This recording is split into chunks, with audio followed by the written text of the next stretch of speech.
Welcome to Tucson RV Solar on site at a customer's house with a new installation. Got the trailer out here ready to go and getting to work on a Genesis Supreme.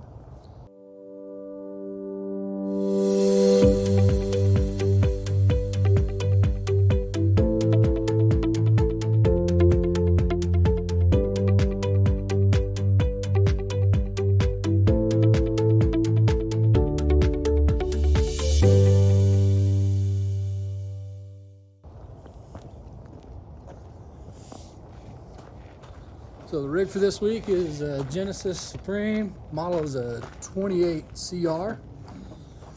On the inside, we know we've got a Go Power solar controller. Got a single panel up there that we're going to offset with a whole lot more solar. Gonna remove that guy and cap him off. We already know our touchscreen is gonna go right above this. He likes having those two devices together. So that's a pretty straight drop down behind the stove and into the cavity where we're going to be doing everything else. Old school converter in there, we're going to take that out. And then going to go up to 1200 watts up on the roof. Got our battery disconnect is off. These batteries are going to go away. And replacing that with 628 amp hours of lithium. Now Todd's inside. We had customer removed all of his storage stuff, and we've taken the wall down. And our intent right now is to make sure we can fit everything behind that wall and then put that wall back up, so save all this storage. And it looks like we're going to have plenty of room to do so. So we're going to take some measurements, figure out what will be required to make that happen, and also maintain maintenance capability for the future. So let's keep going. All right, here we are up on the roof of the RV. Definitely not going to put any panels up here, but we're going with 1200 watts. So that panel is going away. It's only 160 watts. We're going to take it up, and then we can actually access the solar port. I've already put the soft start in the single air conditioner. This is a 30 amp rig. So we're going to run our 200s right down that way, and then fit the last one in either in the middle there or right up here. But plenty of room to get our 1200 watts. So let's get at it and see what it looks like. So here we are inside the rig. We had a primary location to mount the touchscreen there. That didn't work. Secondary wasn't going to work because it goes up in the roof. Tertiary was on this wall. That wasn't going to work because solid floor underneath. So we actually went with the fourth option, mounting it right in line with the rest of his controls down there. Now, the great thing about this, though, moving it down there, we were actually able, the cord is long enough to plug directly into the Cerbo GX. So we're never going to have a power issue with that screen.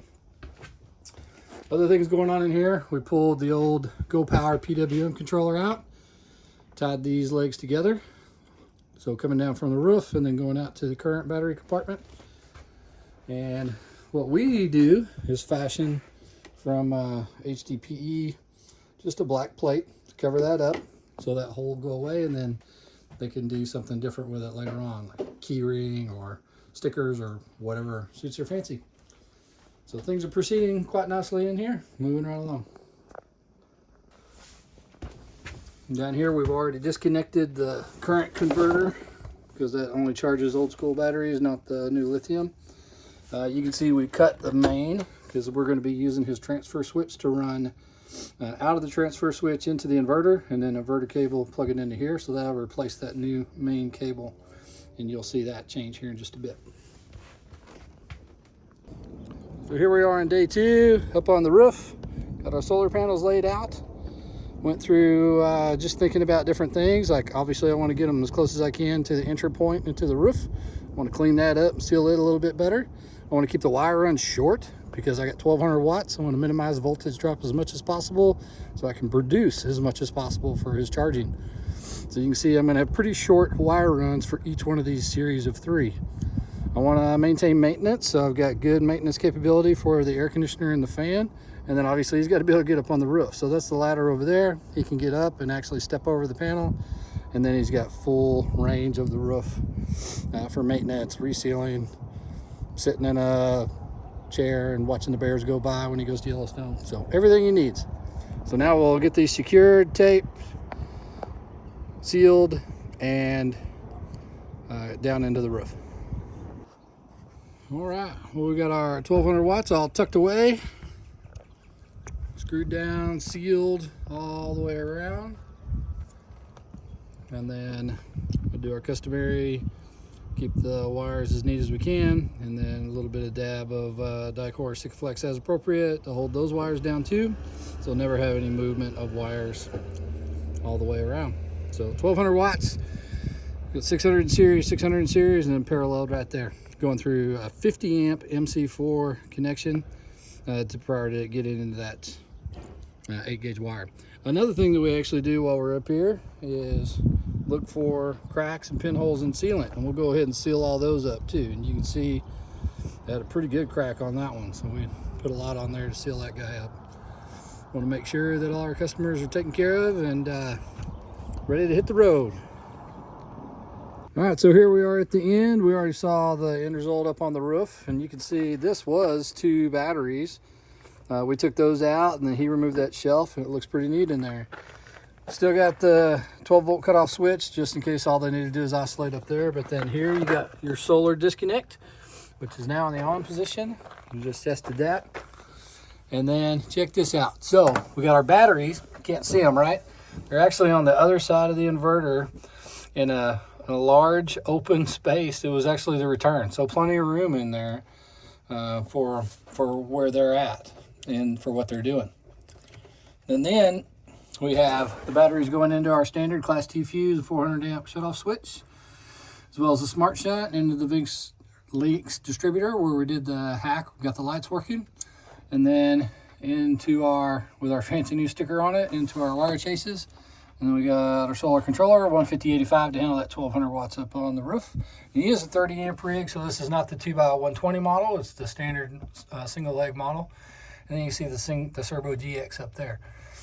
We did run out of that transfer switch to go through the inverter and then into his power distribution box, which is on the other side of that wall. Now the best thing about this entire installation, you can see this piece of wood that's all the way down. We're going to be able to put his wall back up over it, so he hasn't lost any cargo space whatsoever. And in addition, his access panel in the middle is still there, so they can get to the second access panel, which is to get to his refrigerator. And then he's going to have an access panel right here, which you'll see in just a minute, so you can actually reach in, turn off his battery cutoff switch if he needs to turn the system off. And then obviously he can get to his solar out here. And then on the inside, we already talked about it, but you can see the Touch 50 display working, and it's all full programmed and everything working for him right now. And with that, another awesome installation complete and ready for him to hit the road. And there's the finished product with the wall back in. So obviously he's retained all of his storage capability. And open this up, still turn off his battery disconnect. See what's going on inside the entire system if you needed to. Access panel, and then still got his solar. So ready to go.